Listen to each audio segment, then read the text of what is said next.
Bonjour à tous et bienvenue dans ce nouvel épisode de So It Is.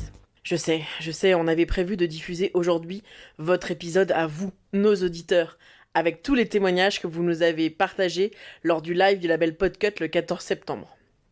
Mais bon, l'actu est passée par là, l'épisode du live, ça sera pendant 15 jours.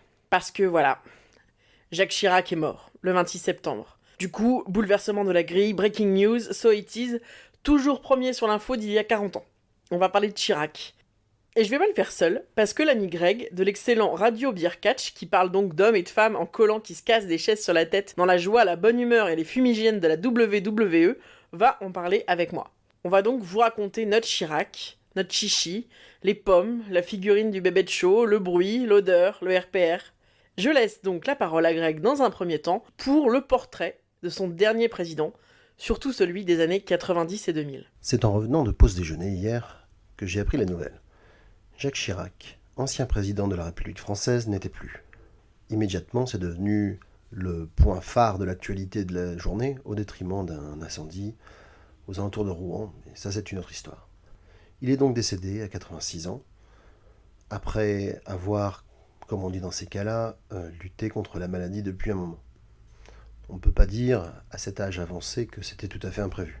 J'avoue d'ailleurs, chacun jugera s'il s'agit d'humour noir ou carrément de mauvais goût, qu'avec un groupe d'amis nous l'avions quelque peu anticipé. Je m'explique. Ça fait quelques années maintenant que je fais le réveillon avec eux, et au fil du temps nous avons mis en place quelques rituels. L'un d'eux notamment consiste pour ma part à créer une playlist des chanteurs ou des artistes qui nous ont quittés durant l'année écoulée. Il n'est d'ailleurs pas rare que mes amis découvrent à ce moment-là certaines disparitions lorsque le traitement médiatique n'a pas été à l'équivalent de ce qu'il y a pu avoir, par exemple, pour Johnny. Un autre de ces rituels consiste à essayer d'anticiper les personnes dont on soupçonne, parfois craint, ou parfois, il faut bien le dire, aussi espère, qu'elles ne passeront pas l'année. En l'occurrence, pour 2019, deux de mes camarades avaient pensé à notre cher Jacques. Nous savions tous plus ou moins que ce jour viendrait. Et de mon côté, c'est vrai que initialement, je voyais pas vraiment pourquoi j'en serais affecté. Après tout, Chirac, c'était, entre autres choses, le gars qui s'était tiré une balle dans le pied en dissolvant l'Assemblée nationale. Bon, ok, ça c'était plutôt comique et presque sympathique. Mais c'était aussi les essais nucléaires de Mururoa.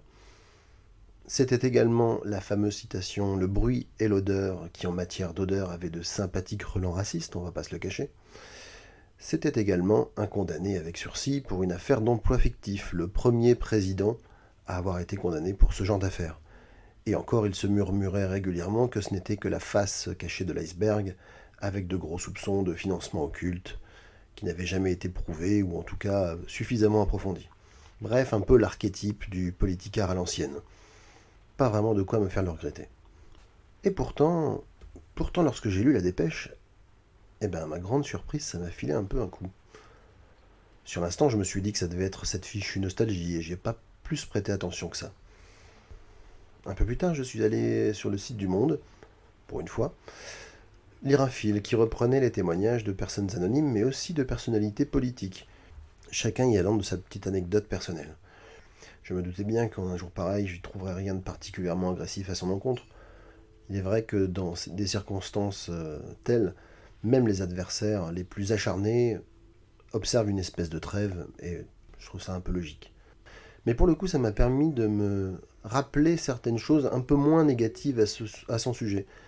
Et ça m'a aussi appris des choses que j'ignorais sur lui. Je vous en cite quelques-unes pêle-mêle. C'était évidemment le président populaire par excellence, la mascotte du salon de l'agriculture, dont il était une des stars pendant 30 ans. Il avait évidemment cette image du gentil beauf fan de Corona et de tête de veau, qui a été largement amplifiée par sa marionnette des Guignols.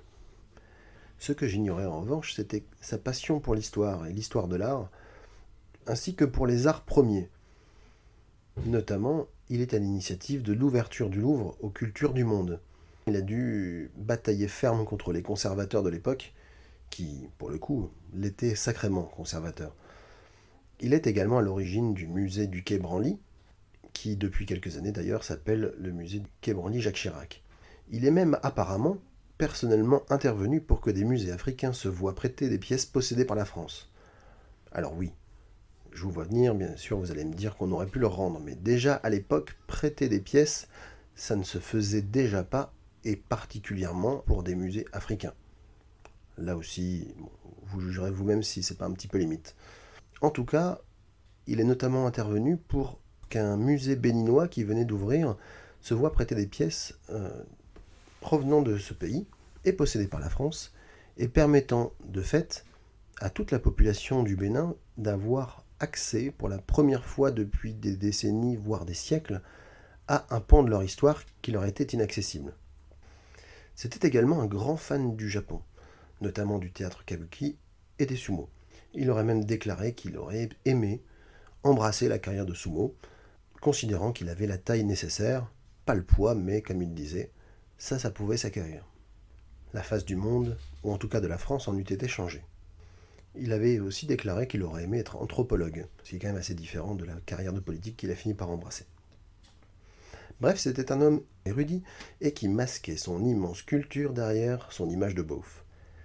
Certains disent par pudeur, mais il aurait déclaré à plusieurs reprises que peu de choses lui auront autant servi dans sa carrière politique que de régulièrement passer pour un con.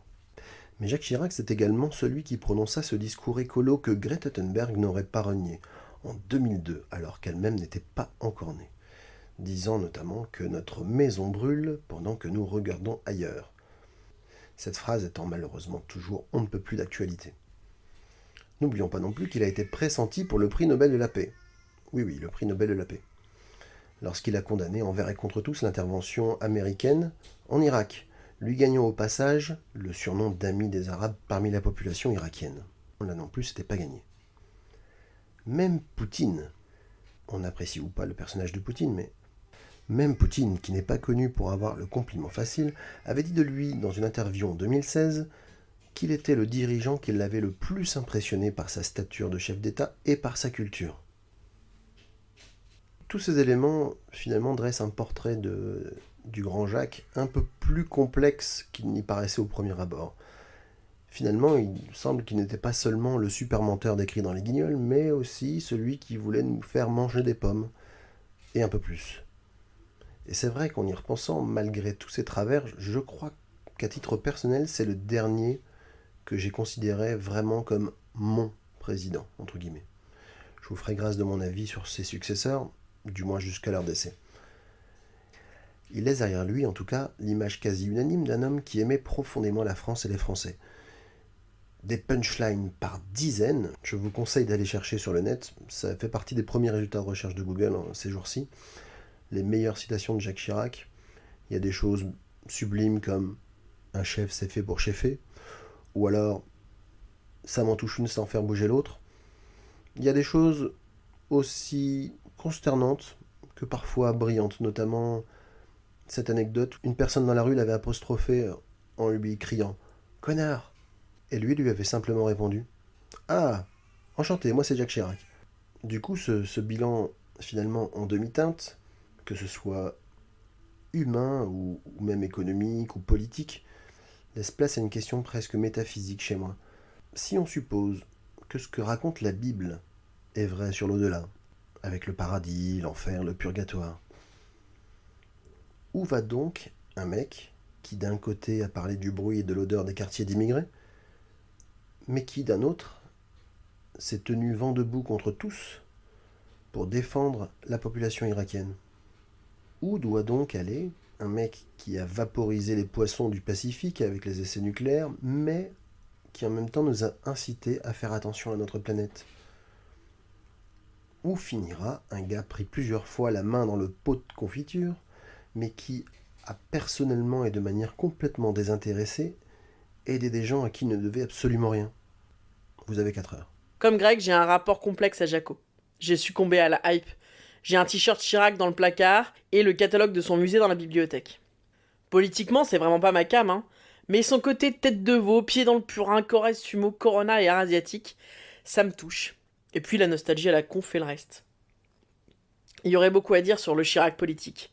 De toute façon, avec la masse de nécrologie qui ruisselle sur nous comme la pluie toxique sur Rouen, vous savez déjà tout. Alors je continue mon exploration sensorielle des années 80 avec aujourd'hui les couleurs. Principalement le bleu et le jaune. Et cette débauche colorée, c'est celle des législatives de 86. Il y a du jaune hurlant sur l'affiche du Parti Socialiste, avec un slogan absolument dingue et autoréalisateur, « Au secours, la droite revient », avec des points d'exclamation et tout et tout. Et du côté de la droite, du bleu, du blanc et du rouge, avec la fabuleuse campagne intitulée « Vivement demain ». Plus de 7000 affiches dans toute la France. La campagne commence dès le 15 août 85 par une vague de teasing, avec des affiches en 4x3 où des enfants boudeurs regardent vers le haut avec un texte avec marqué « Vivement demain ». 15 jours plus tard, nouvelle publicité, Jacques Chirac rend littéralement le sourire aux enfants et c'est à peine s'il guérit pas les écrouelles et la malaria avec son sourire carnassier.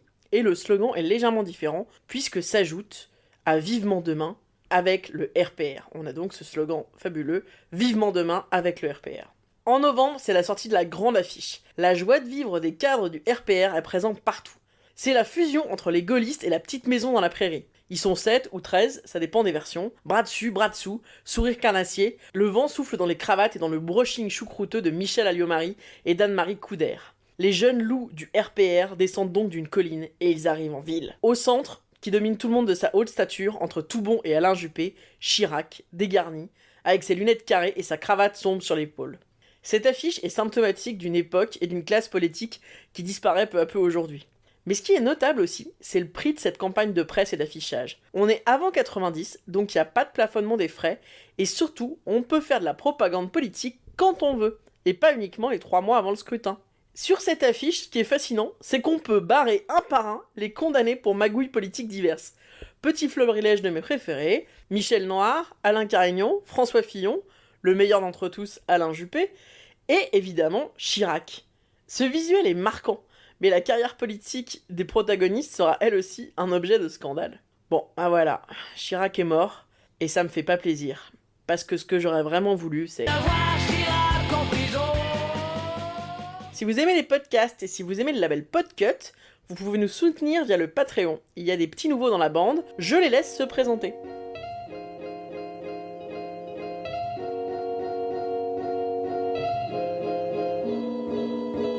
Salut les petits loulous, c'est Monsieur Série, et je présente Monsieur Série and Friends, un podcast série télé. Qui l'eût cru? Je t'ai cru. Salut, c'est Maxime de Tire-Bouchon. Chaque mois, nous parlons vin, viticulture et partons à la rencontre des vignerons du sud de la France pour leur donner la parole. Tire-Bouchon, le podcast qui parle de pinard. Bonjour, je m'appelle Flavien, et j'ai le plaisir de vous présenter Listen to the Game, un podcast de let's play de jeux vidéo. Merci de votre attention et à très vite. Salut, c'est Dash. Salut, c'est Bastos. Salut, c'est Potrel. Dès le 23 septembre, retrouvez votre podcast Dans le Slot, une émission 100% hockey sur glace. Bonjour tout le monde, moi c'est Aurélie. Très bientôt, je serai dans vos oreilles avec mon podcast Il You. On y décortique les questions que vous n'avez peut-être jamais osé poser sur le corps humain. À très bientôt sur Podcut.